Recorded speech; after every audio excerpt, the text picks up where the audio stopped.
Welcome into Coach Hayes Huddle. My name is Chris Hayes. I am joined tonight again by my good friend Scott, and he is going to be giving us some insight tonight on what we're going to be talking about, and that is the Georgia-Florida game, just giving some ideas and thoughts after we've had a chance to lay our head on the pillow and thinking about what we are going to be doing going into the near future over these next four ball games. We got a lot of things to talk about. We look as we go into this weekend against Mississippi State.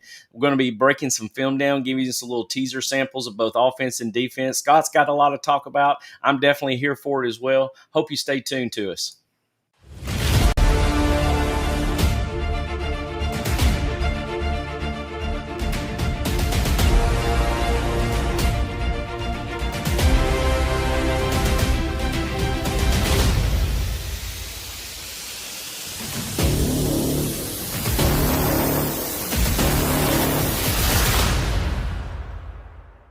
Georgia Sports Autographs is built by collectors for collectors. They know what fans want because they've been in your shoes, hunting for that perfect piece, the right signature, in the right spot. At every signing, Georgia Sports Autographs make sure it's done right, using the proper ink, following best practices, and paying attention to every detail so you end up with a product you'll be proud to display. They've already worked with many of Georgia's top athletes, and their network gives them access to just about anything you can imagine. If you don't see it listed, don't assume it can't be done. Chances are they can get it for you. Georgia Sports Autograph tests themselves with every event, always improving, always delivering for the ultimate addition to your collection. Trust the team that treats every autograph like its own. Georgia Sports Autographs, where every signature tells a story. As we said, intro, welcome into the show tonight. Again, my name is Coach Hayes. I am Chris Hayes with Coach Hayes Huddle. I have a good friend of mine along with me tonight again, Scott. I really appreciate you being with me on the Rapid Reaction show right after the game on Saturday, and it was really awesome to have the opportunity to talk ball with you a little bit. And that's the reason why I wanted to have you back, because there's a lot of opportunity that we've got going forward as we move towards this weekend towards Mississippi State, and still some things to talk about since we've had a chance to lay our head down on the pillow to kind of just take a deep breath and kind of get a feel of what our Georgia Bulldogs are and what they're about, and the identity they are beginning to set themselves. Now, it's funny, as you come onto the screen here with me and Scott, you see this big old picture of Hugh Freeze. You know, if I had a musical intro that I could do this, it almost makes me want to feel like, another one bites the dust from Queen or something like that, because now we've had basically our fourth Power Four firing here in the last 2 weeks. When it comes to Billy Napier, you look at Brian Kelly and obviously James Franklin. Now you've got another SEC head coach that was really on the hot seat. And I think obviously what more or less just took it over the edge was the home loss to Kentucky. 4-5, haven't won but a conference game, I believe, if I'm not mistaken. One conference win, if I'm not mistaken. Let me see and make sure I'm not dating myself there. Yeah, they've only got one conference win overall. And, I sit there and think to myself about the fact of all of this put together and the composites of these teams, where two of these teams, LSU and Penn State, for God's sake, were actually in the top 10. It seemed like 3 or 4 weeks ago, and now their two head coaches are gone. Here's another program that was sitting high with Hugh Freeze coming in, and to me, it has just gone downhill. It has become negative. The rapport there just seemingly is just decimated by just a lot of bitterness and disconnect between stakeholders that are, affiliated with the program. And Auburn holds high standards. I know that obviously they're a huge rival of ours as the University of Georgia's football program. But when I see Hugh Freeze and I see this picture and I think to myself what he has actually done over the last 3 years, obviously I think it was nice for the stakeholders to finally pull the plug and make the right decision. Scott, what's your thoughts on the firing of Hugh Freeze? Obviously, I think it's the right decision. Hugh Freeze has been close to a PR disaster in terms of coaching reflecting, player inclusion and how he reacts to player performances. Just as a fan listening to national media and him scrutinizing his quarterback openly at the halftime speech, instead of giving us just kind of the honest take, the bland review, hey, we got to do this better, we got to do that better. He just singularly focuses on the quarterback and talks about what he didn't do, not versus, hey, we got to do this better. Everything was really framed in terms of pointing fingers. Hugh Freeze had a lot of keys to the kingdom. I mean, I know for a period of time, Auburn kind of slowed down the recruiting space with Harsin. And then all of a sudden, Auburn started, injecting itself into a lot of conversations for Georgia level recruits. And when that happens, you really got to pay attention because you start seeing that AU follow everywhere of, okay, what happened here? Well, they definitely have the backing. I know Yellowwood's a big portion of what they have. So, they have the funds, the resources. And despite it being the toughest job in the nation in terms of permanent rivals and who you're recruiting against consistently, you got to have someone that's able to not only recruit on the trail, not only have the money to spend, but also have player development and kind of a cohesion that other teams may not be forced to do week in and week out. Hugh Freeze just failed at that. It seems like he's been stuck in second gear and that he hasn't evolved his offense. And where I would be really frustrated as an Auburn fan is you look at a lot of the players on this roster and a lot of the way the defense has performed, and then the abysmal side of the offense that everything's been. That's Hugh's bread and butter. That's what he was brought in to do. And arguably, you have the best receiver in the SEC in Cam Coleman. Yep. And where has he been? It's not in Cam's fault. I've seen the effort on tape. I think he's still outstanding. I still think he's the best one. But 3 points against Kentucky is an easy light switch moment to say, all right, enough is enough. Culture is something that is so important from a head coach's position, because I think everybody has this mindset that you have to bring in this guy that is the guru, AKA Sark or even a Lane Kiffin. And, as you just spoke, bringing him in to bring sort of that offensive spark that you want to see in Auburn's offense. And you think with all the different personnel pieces that he has around him that he really fit the profile of bringing some high profile efficiency to their offense. But yet it seemingly what was keeping them in most of these ball games that we saw them in, especially if you look at them when they played Georgia as well, was the defensive side of the ball. They were doing nothing offensively. But going back to the culture side of things, if you don't have the right culture established in your guys, if all you are is just a negative Nelly, you throw sort of that bitterness disconnect across the plane of your program, that tends to sort of permeate into the players as well. And over a period of time, they start believing that. There's a difference when you are a coach and you're crawling ass because you want something better out of that kid versus going to them afterwards and telling them how much they suck, even after you've already got on them in practice and those kinds of things. We saw, I think, a couple of videos that slipped, and guys, coaches are going to do those things. A lot of people think that's a big deal. He's slamming his visor down because I think there was a poor play done by his quarterback at that time, Jackson Arnold.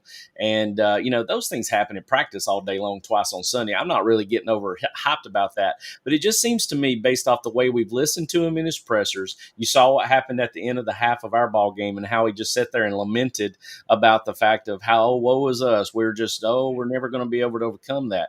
That transcends across. That speaks just volumes to what your program is probably taking on as well. And honestly, I don't think he was a good fit to begin with. A lot of people kind of saw it as sort of like just a Russian roulette per se, is that maybe he might have a chance for what he's been doing at Liberty University since he had left from the Ole Miss scandal that he dealt with.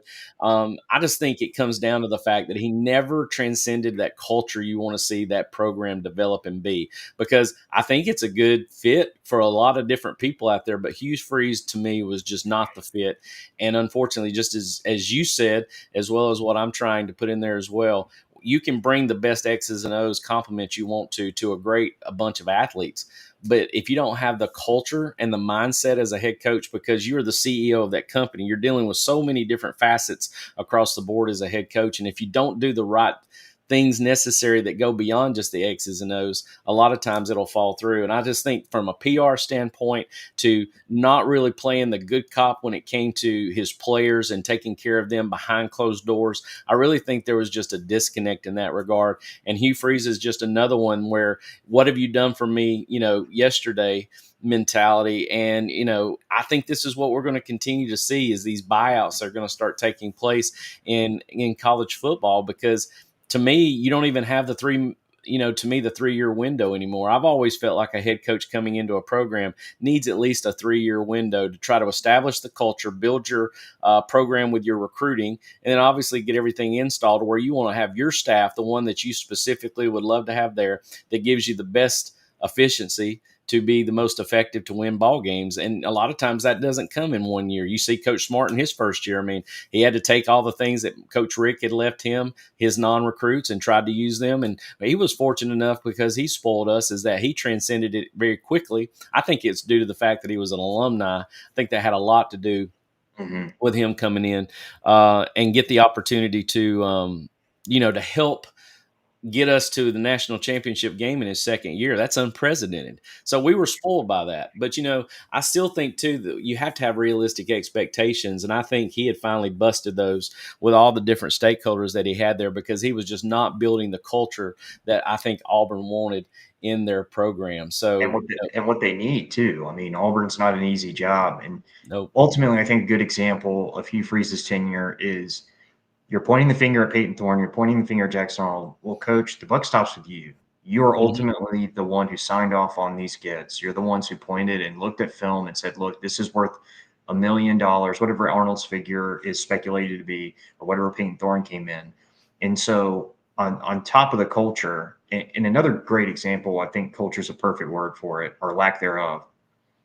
Yeah, you got bad calls at Oklahoma. Yes, you got some controversial calls at Georgia.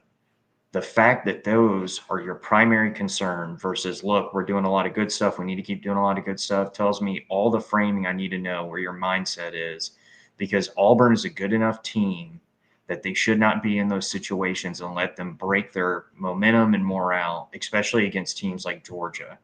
When it happens against a team like Kentucky, where you've rotated quarterbacks twice now, you're trying to find an answer.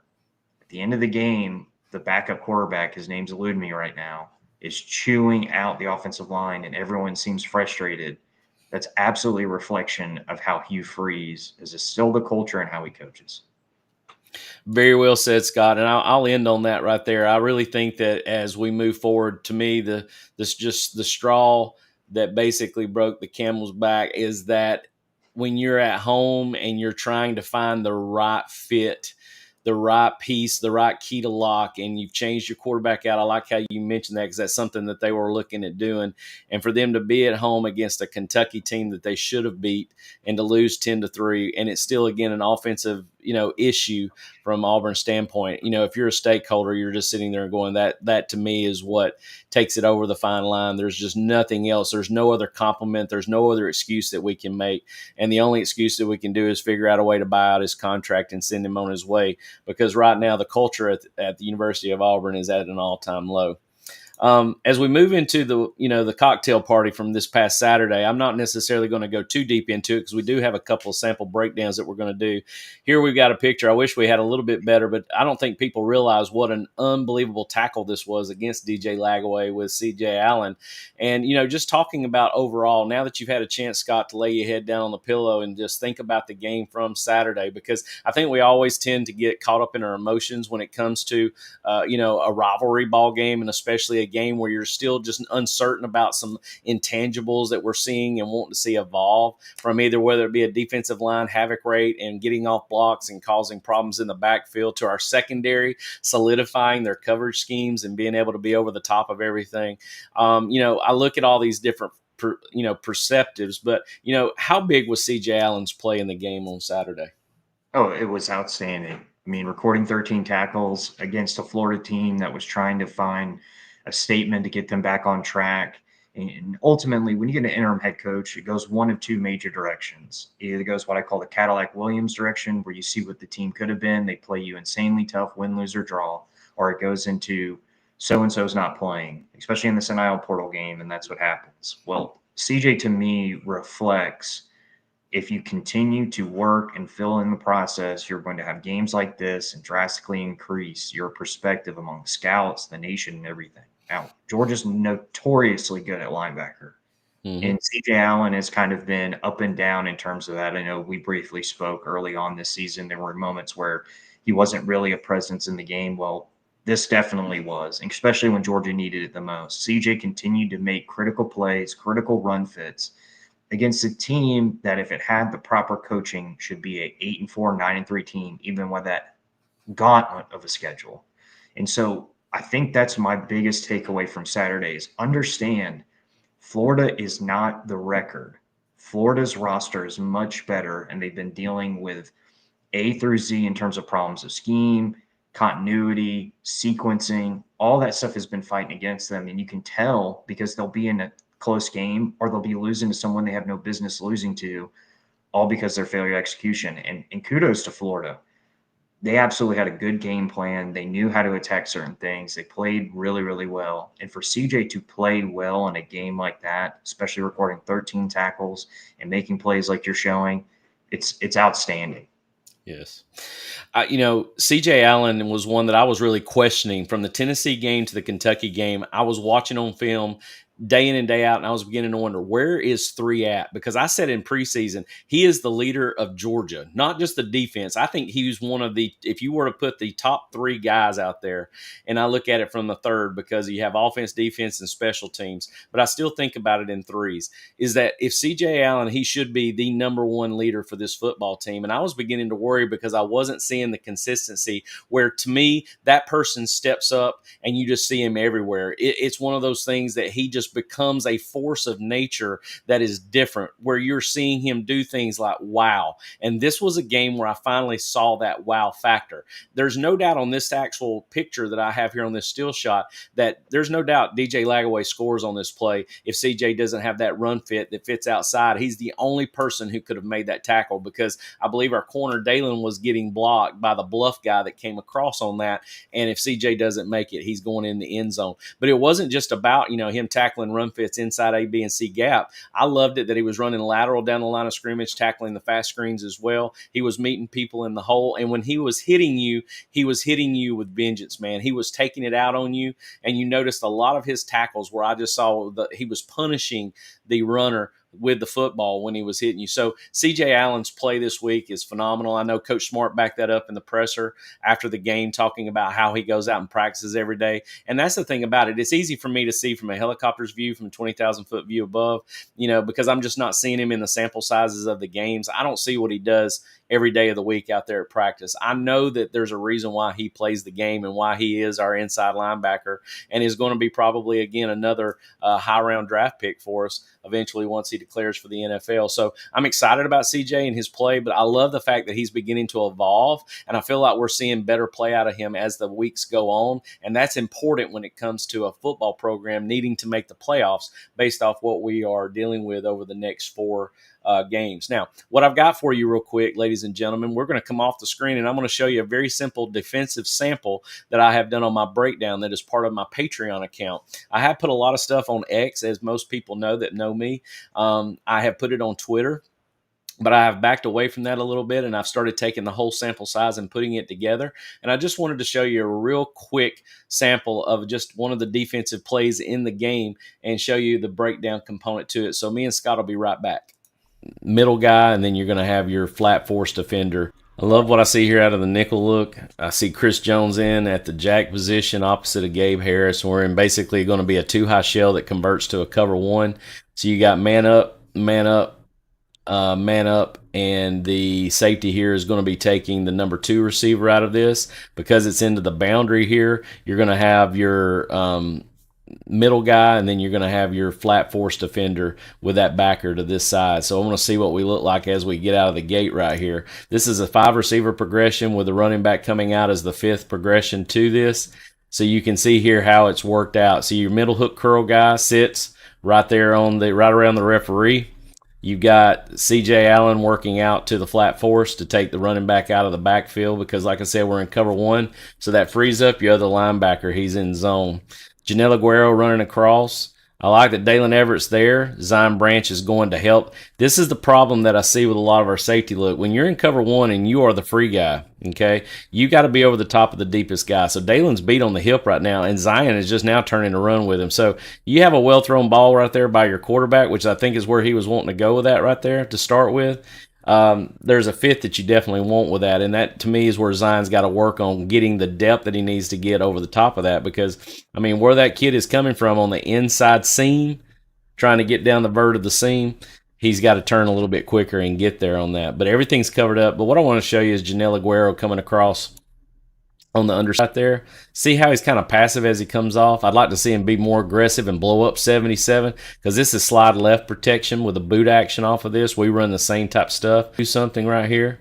And who's that coming off the X stunt over there? Is that, yeah, that's Griffin. So, we got guys in there that I really trust to be able to do their job. Justin Williams looks like the other back, so he's the free linebacker in the middle of the field. He's going to be checking for crossers as he's doing right there, coming across. But again, would love to see Chris be a little bit more aggressive on 77, blow him up, not have to run that hoop that he has right there. But still, getting to him is important in this situation. So, that's one of the mini breakdowns. There's about a 35-minute totality that I did where I just broke down different pass scheme concepts, run fit concepts. I even broke down some of the controversial plays that were on there. To me, you can go back and look, and as you and I talked at the rapid reaction show, I don't really get into the mindset of flags. I don't really feel like that one side versus the other really causes you to possibly lose a ball game. I do think it affects momentum, which we saw consistently in this game as well. But there was a lot of things that went two different ways that I really have a problem with whether the Florida fans are whining or whether the Georgia fans are whining. We could sit there tit for tat all day long and talk about that. But bottom line is, you've got to overcome those things. As a coach, I always try to piss my kids off when I was coaching them because I would have like team, we'd be doing some type of team play and we'd have a long run break off against the defense. And I would just throw my imaginary flag down and say, we got holding on right tackle. And my right tackle did it phenomenally well. Don't get me wrong. And I would just make something up to say, hey, guys, you're going to deal with that sometimes. You've got to deal with adversity when it strikes and you think you've got the momentum. And sometimes it will break that momentum. And if it breaks your momentum, it can break you. And you don't want to be broken down from, a mental standpoint. You've got to stay right when it comes to that kind of stuff. And I think that's one thing that Georgia is doing a phenomenal job with. It's almost like they're saying, bring it on. We want the controversy. We want the adversity. We want you to make it tougher on us because the tougher you make it on us, the stronger we get. And that's beautiful, and that's what I'm beginning to see from this team and the chemistry that I'm seeing beginning to develop with as well. On the offensive side of the ball, Scott, I know there was a lot of good things we saw from the offense. I know Gunnar Stockton probably didn't have his best ball game, but he did some great things when needed and called upon. Again, just seemingly finding the right way to make those completions take place. But we can't say enough about what Chauncey Bowens, Nate Frazier did from the backfield. But this gentleman that you see on the screen here is Zachariah Branch. Just give me some feedback and your thoughts now since you've had your chance to kind of lay your head down and sleep on the fact. What is number one meant to this football team, especially after we see him from this Florida game having a record high or team high over, I think it was like 122 yards receiving, and probably his best game as a Bulldog, if not the best game as a Bulldog so far. Yeah, absolutely. I think USC fans and USC made a mistake of downplaying this guy's overall ability, and we're seeing that cultivate. One thing that rarely happens is Kirby Smart blow smoke about a certain player's physicality and overall practice effort because it's so critical to everything he does. And as soon as I heard Branch is doing everything asked of him and more, I knew that he was going to be a serious contender to be a game changer. And this game really solidified him as that because a lot of what we've seen is him in the extension of the run game, screens, get him out in open space laterally and have him beat people, in those one-on-one situations. Well, now pushing him down the field, we're seeing he's also a major asset in that at the same time as yards after catch. I mean, that's what makes him so dangerous is his ability to stop, start, and his explosive speed. I mean, going back to the Tennessee game, that screen, one safety takes a bad angle, and that's it. That's all it takes. And so he punished a Florida defense that was playing really, really well, especially considering the situation. And Zachariah didn't care. He punished him. He made great cuts. I think he did an amazing job of overall field awareness.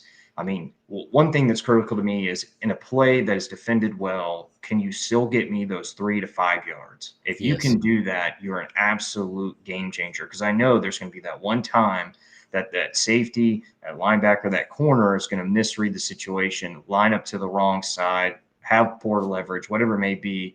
And Zach's the kind of guy who can punish them. And I'm just so thrilled for him, especially with how hard he's worked. And I absolutely think you're going to see him running a lot more vertical downfield. And I think that's going to really hurt a lot of defenses moving forward. To segue off what you just said, I think that's the key component that we're beginning to see. We know that he's a lateral extension to the run game. We've thrown plenty of fast screens, jailbreak screens out to him. We've thrown the unders, the shallows, the meshes. What I loved about what we saw in him this game was everything from using him as eye candy in the boomerang orbit motion, where he was the outlet sometimes where we were running zone. We watched it. If you actually see I actually have a breakdown on Twitter where I didn't even do any annotation to it. All I did was just show you the two plays. It's the exact same play, but one play they hand it to Nate on the zone, and the next play they fake the zone and throw out to the orbit on Zachariah. He's becoming someone that's so dynamic that people have to honor what he does, and I think that's very important because that segues into the offensive piece that I'm going to show you here in just a second of why Zachariah Branch is becoming a vital piece for us. I've heard people say and compare him to Ladd McConkey. I think he brings the same mindset to the offensive scheme that Ladd McConkey does. They are two different separate entities, two different beasts. But I think the one thing that really hits home is what you just said there last. And it's the ability for you to catch the football. And when you look like you're going to be tackled, you figure out a way to get 3 to 5 more yards. You're immensely correct in saying that. That is something that we haven't had. And I really think that brings a lot to our offensive table when we have someone who can catch the football and make something out of nothing when it seems like there's nothing there. The only downside that I have for Zachariah, watching him now after 7, 8 ball games now, he does jump a lot to catch the football. But, I've had my picture made beside him. I'm 5'10". He's roughly about the same height as I am.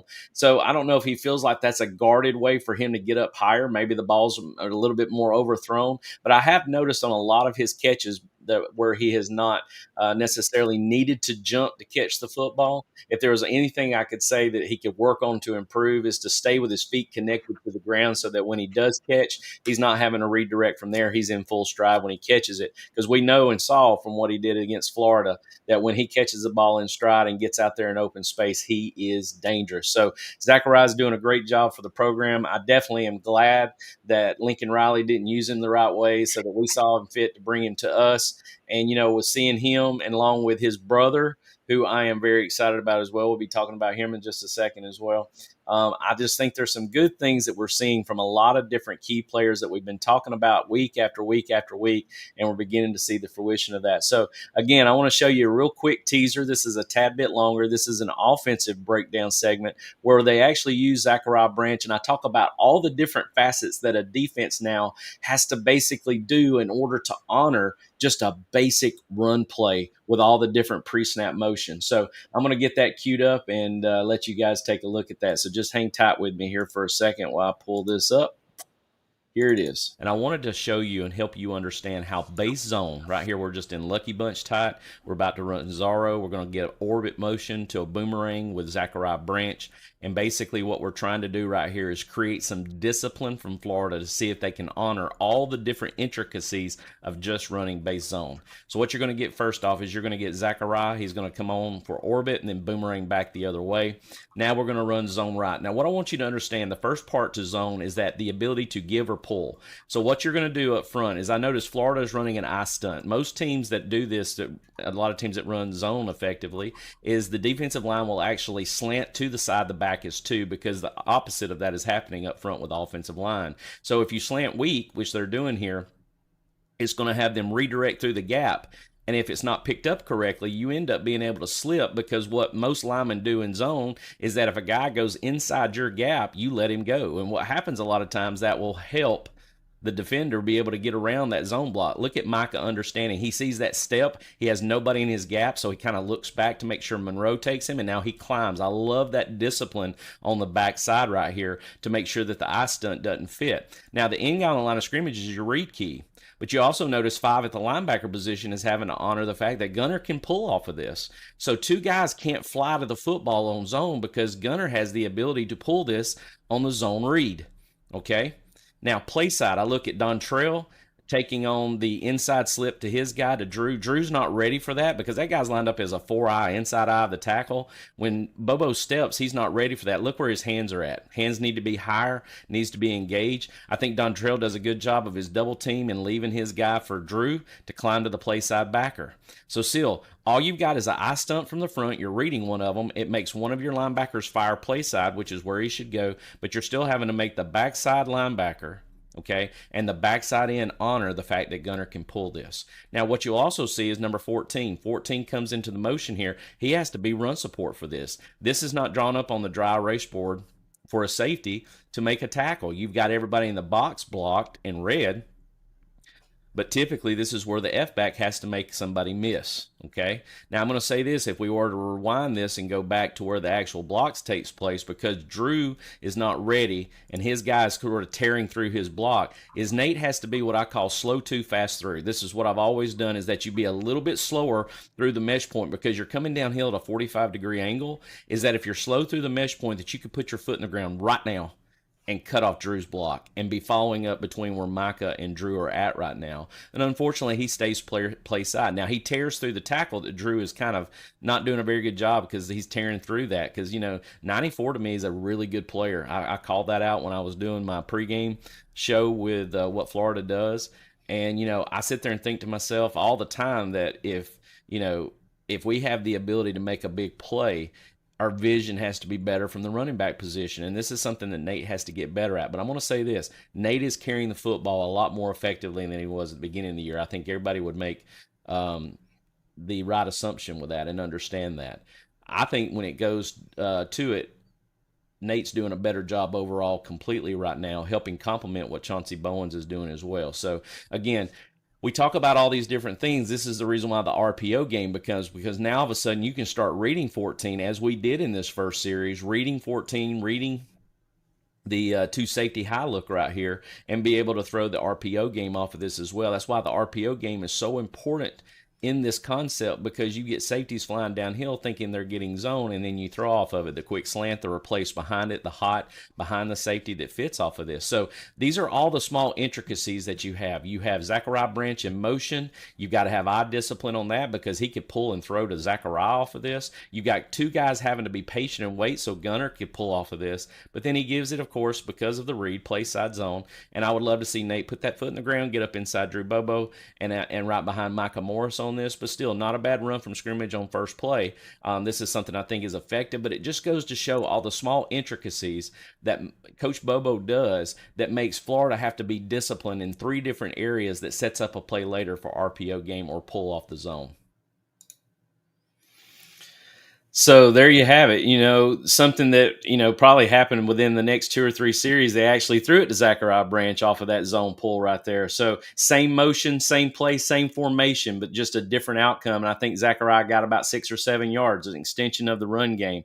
Well, it's funny. We're normally talking about Zachariah Branch, but there was another branch that had to come into full force on Saturday, and that was because of the fact that we had an unintentional, you and I talked about it in the pregame as well as during the postgame overreaction of how we have the unintentional targeting call, which we find to be just there's so much ambiguity with the fact of whoever developed that concept. And I really liked your idea, is that whoever the bureaucrats were that came up with the idea of targeting, to me, were just blasphemous, if anything, because they just don't understand how hard it is defensively to adjust yourself in order to make a tackle, especially in open space that's just a bam type play.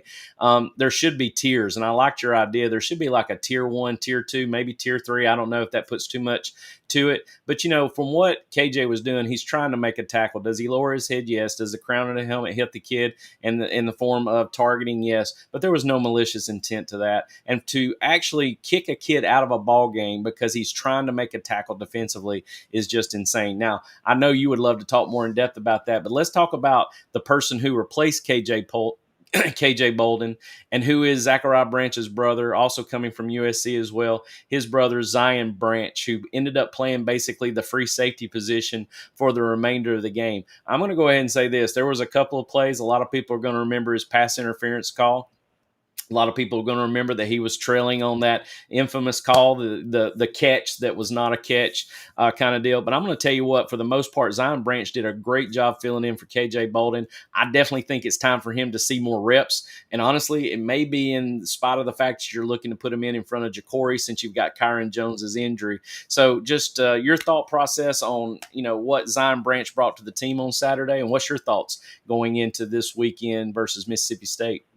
Yeah, I think Zion did an outstanding job coming cold into a game where Florida was executing at a level offensively you hadn't seen in a while. Mm-hmm. I thought Zion did exceptional in his run fits. There was a lot of critical plays where he would just be screaming downfield and do everything you'd want as a safety for the University of Georgia, which is, look, we're not just looking for you to float in zone, lock your man. We're looking for you to run fit as well. And I think his willingness to do that. He's also another outstanding athlete.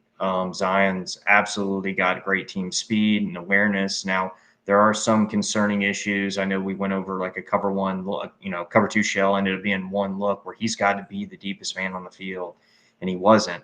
And that little bit of hesitation, that half second, that misstep or miss in phase where you're not, deeper than the deepest man, that can get you. But look, guys, I'm going to be quite candid. We're already having some of these issues. Ja'Cory Thomas on that major bust that resulted in Florida's first touchdown, his eyes were locked into the backfield way, way, way too long. He was too interested in what DJ was potentially going to do with his legs instead of being deep on that deep half and covering his guy. Now, again, KJ's got stuff to work on too. I'm not saying KJ's perfect, but I think Zion, with his athletic ability, his willingness to show you what he can do in run support, and coming in and only having one or two issues, and I would even argue the PI was very weak. The Wilson PI, okay, I'll grant you that.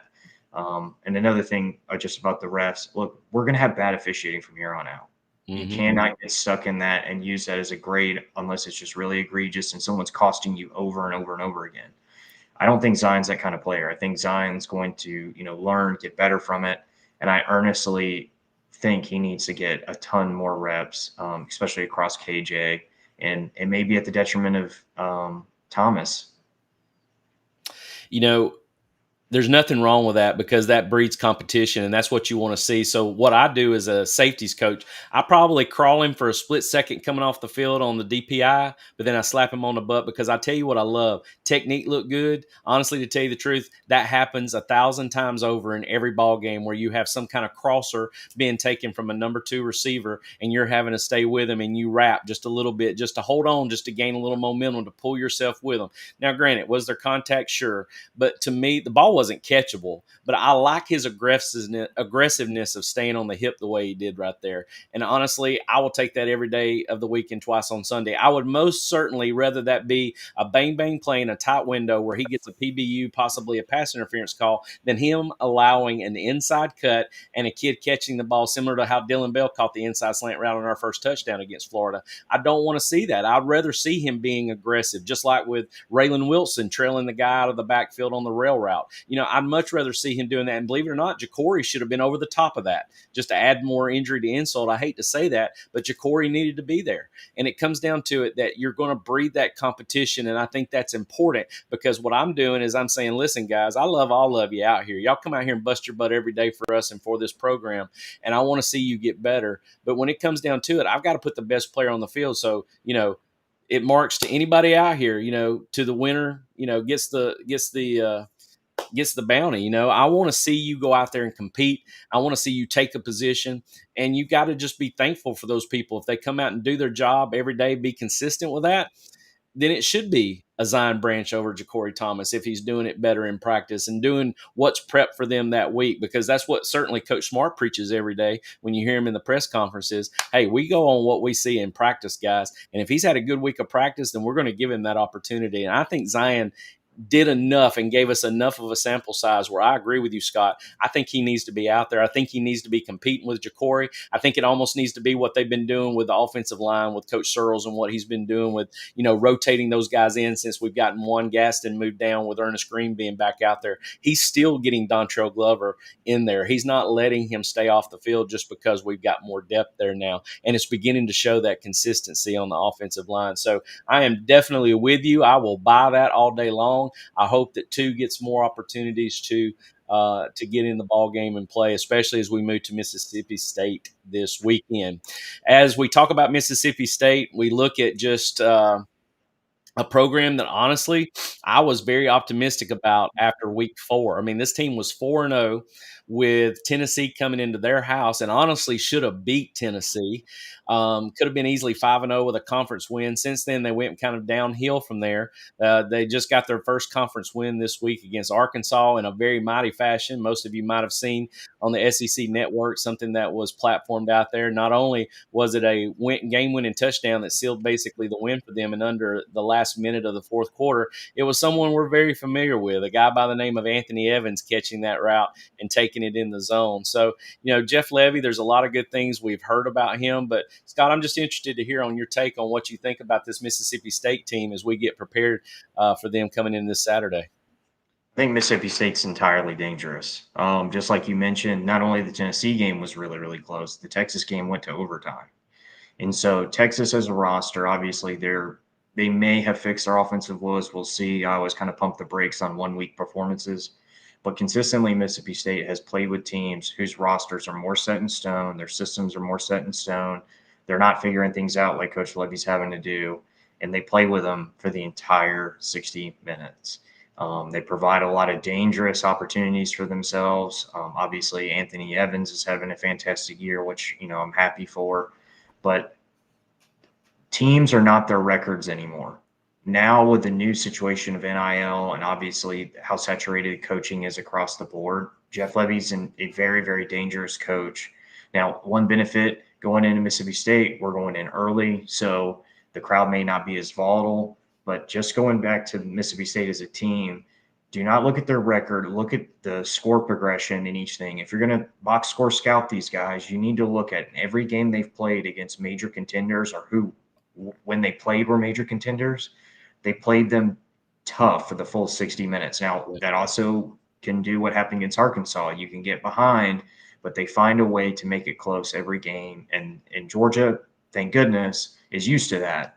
But do not be surprised if Mississippi State is, 3 points ahead, 3 points behind, and there's 10 minutes to go.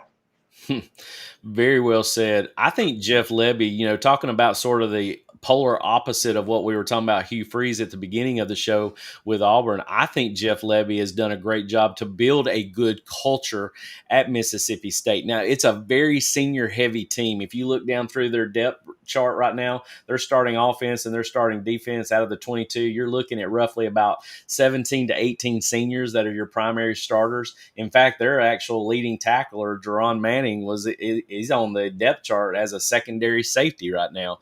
So there's a lot of guys that are moving around, but they're also doing the same thing that Georgia's doing. They're trying to find the right chemistry that puts them in the best balance to win ball games. And the one thing that you said that I definitely feel in collective with is that being at home and being a team that feels like I don't say they have nothing to lose. They understand the magnitude of this ball game.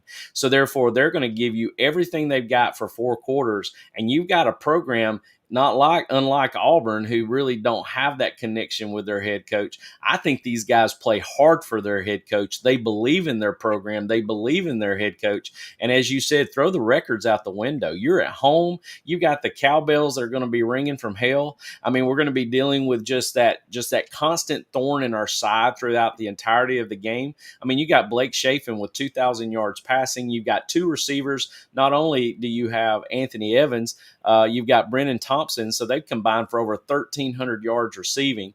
I do think their defense is where the issue lies, and I think that's the reason why people feel good about what we're going to be able to do there. But I still think when you're at home and you're playing up to the competition and you believe in your head coach with a culture that you're building that is senior heavy, that to me is a perfect cocktail for a team, like you said, in the fourth quarter could be easily within a touchdown of us as we go into the, midway through the fourth quarter, early in the fourth quarter. We're going to have to find a way to not let down. Now, originally, my thought process was that I felt like we were going to go in there similar to what we did with Kentucky. It was going to be that kind of game. But I don't know if we're going to see that score mindset because of the fact that we're not at home. I think being on the road kind of changes that up a little bit. I'll be very surprised to see us separate from them early, to tell you the honest truth. That's just me personally. But that also goes back, that's how I felt basically since Tennessee week. There's so much parity in football these days that you're not going to see these teams that are just going to run away with things anymore. We're just not going to see it.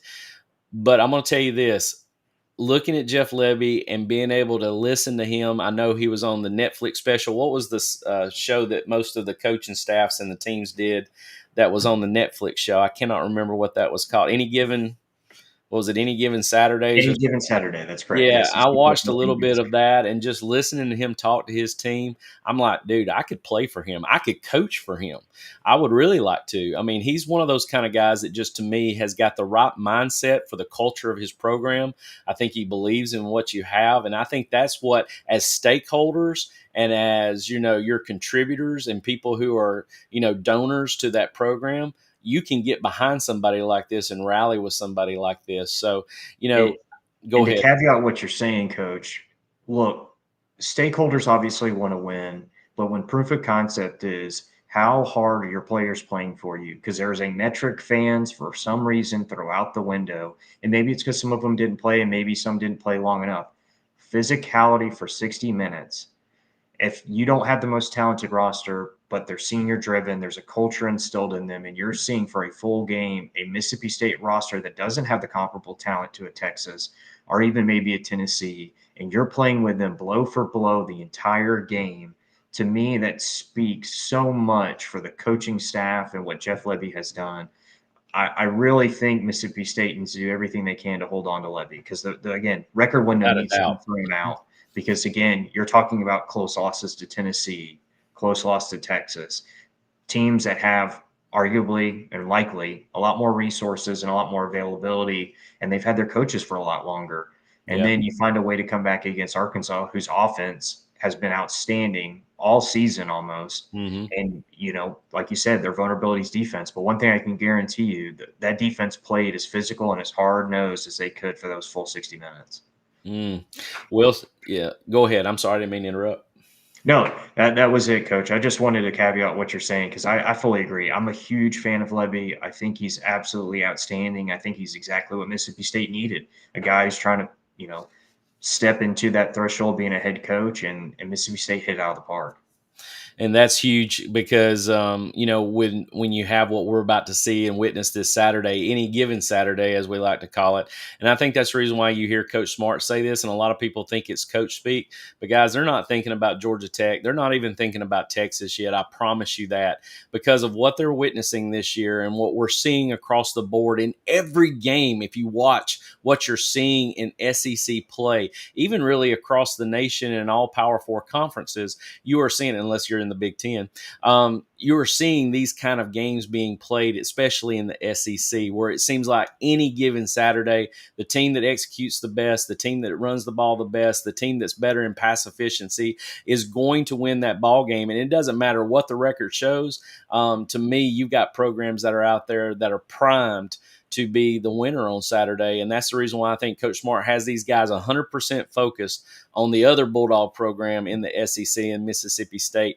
And again, I'm really excited to see how we come out this Saturday and perform against a team that we should beat and to see how we actually perform against those expectations. So really good to see a lot of people. I haven't seen a ton in the chat tonight. We got a lot of people watching, but I was really curious to see, Scott, before we kind of close off for tonight, of the last 4 games that we've got remaining, really the last 3, excluding Charlotte, we've got Mississippi State, then Texas, then obviously Charlotte, then Georgia Tech. The way I look at it for the purposes, we got the selection committee happening tomorrow night. We're definitely looking to be right in the middle of the rung there of the ladder, I'm assuming, based off where we're at right now in the standings. I would say we're probably going to be at the 6th position, 5 position, probably is our best case scenario. What do you think going forward is going to be the biggest test that we probably have to deal with out of these next? Let's just exclude Charlotte. So Mississippi State, Texas, and Georgia Tech. Which game bothers you probably the most?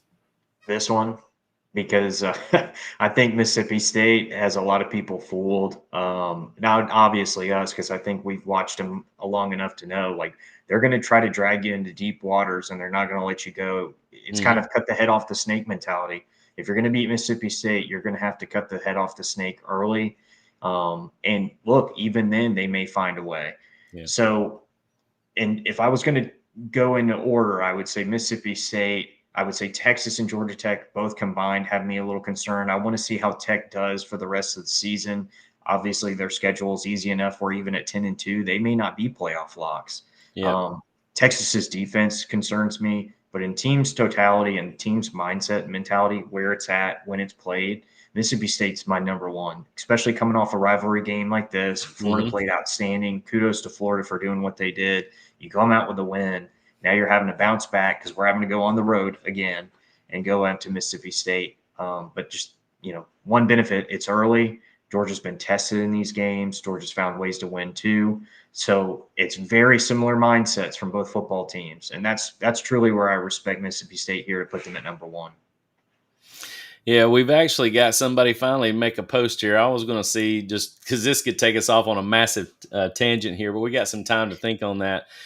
Jay Langley put, people keep saying that was a catch. Agree. Go ahead, Scott. I'll let you hit on it, and then I'll come off of that.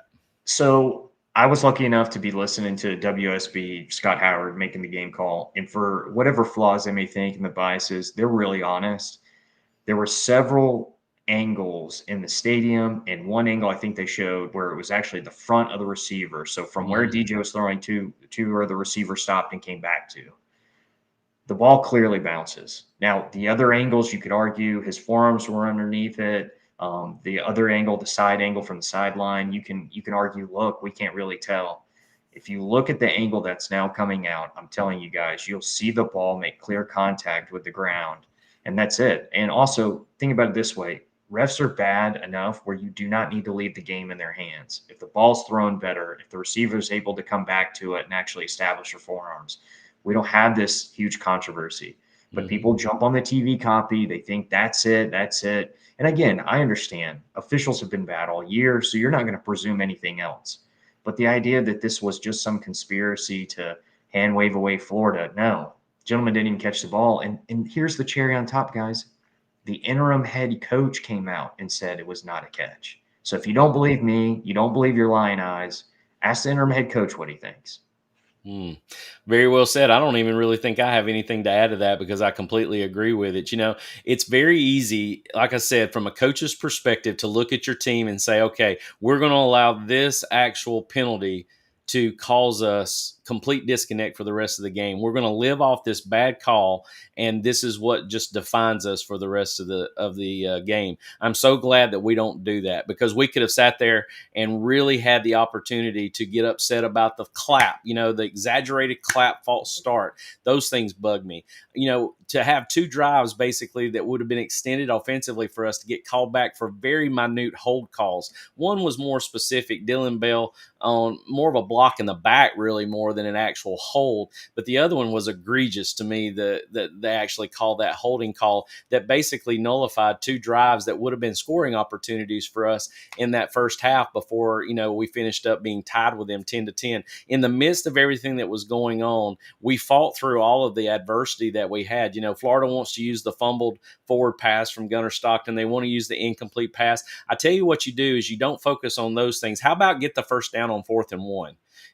Take care of business with what you can control. Because as you said, and as I have said it as well, to me, when you get the referees involved in the game and you're trying to allow them to dictate the winner and the outcome of the game, you're in bad situations when you're looking at it from that standpoint. You cannot allow that to dictate who wins the ball game or how you feel about the ball game in general. You've got to overcome those things. It's a mental attitude. We have shown that we do not die. We are cardiac kids, as Coach Smart talks about, and it's very nice to see it. There's one thing as a fan about the program that I'm a fan of, that I love, that I break down objectively and look at, and I can definitely tell you, I call you out when I see things.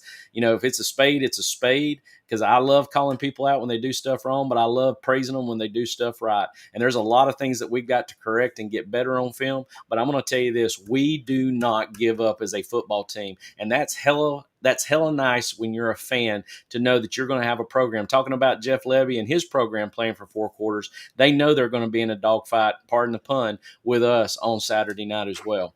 Scott, I can't thank you enough for being in here with me. I wanted to show real quick before we dismiss for the evening. Thank you for those of you who are in the chat. I appreciate some of the comments that are being made tonight. I really hope that if you get a chance to catch us, if you didn't catch us live, you're catching us later on podcast, that you get a chance to hit that like button.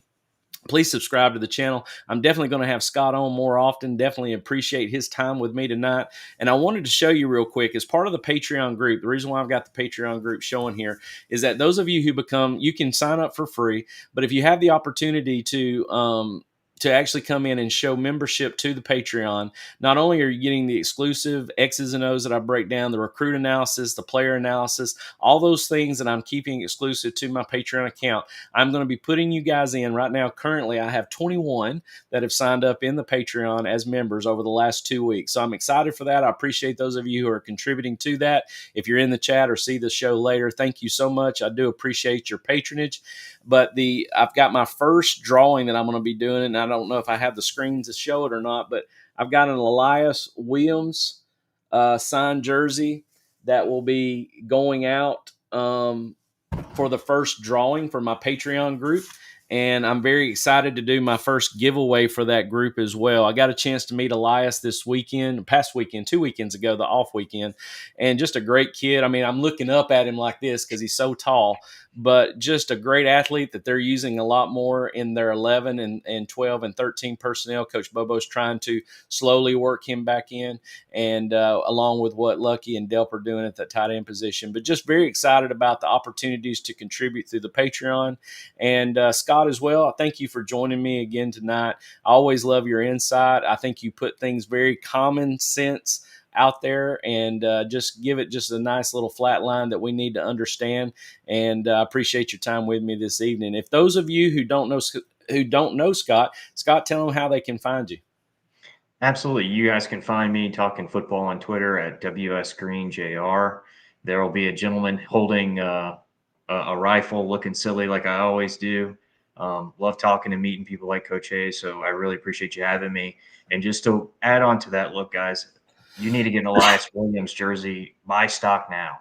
I'm telling you, that kid is something special. A tight end room is full of them, but he really is an exceptional athlete playing that position, especially with the body and frame he has. But anyone wants to talk to me on Twitter, I'm absolutely open. Try my best just to meet people and talk football and actually learn. So I really appreciate you giving me the opportunity, Coach, to learn from you.